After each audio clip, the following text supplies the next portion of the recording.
Lo que hemos estado escuchando aquí esta noche, pues se me ha ocurrido una serie de cosas que estaba mascullando yo dentro de mí. Yo tendría que, no separaría en ningún caso la gestión deportiva de la económica.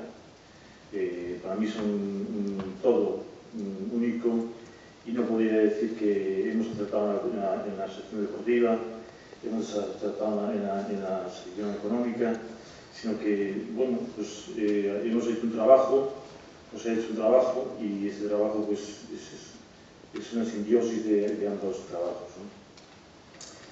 Yo quería decir una cosa,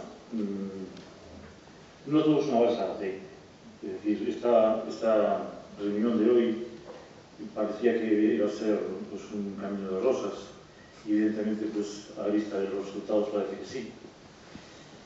Yo creo que se podría mejorar lo hecho en un 25%, más o menos.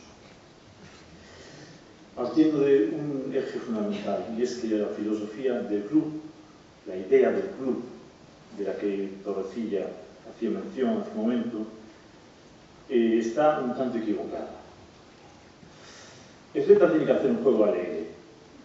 Ese es el punto cardinal de la estructura del Real Celta a día de hoy. El fútbol alegre es un fútbol que sirve para mucho, para divertir a la gente, para entretenerla, sobre todo los contrarios que nos ganan, pero no para ganar cosas. Yo creo que el Celta tiene que empezar a ganar cosas. Y ganar cosas significa tener más posibilidades de ganar el siguiente partido que de perderlo. Y no sé si estamos en esas condiciones. Me temo que no.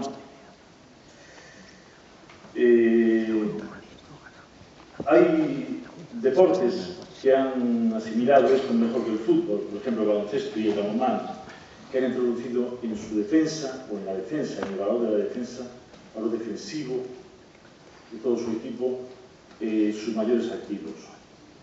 El Celta ataca bien, pero es un equipo blando. Ese es el esquema más o menos de los últimos años, ¿no? El Celta es un equipo que encaja mucho, marca también. Este año parece que hemos llegado a un equipo mayor, supongo que gracias al trabajo de Torrecilla y de su equipo de colaboradores. Pero decía que esto no es un camino de rosas ni una balsa de aceite.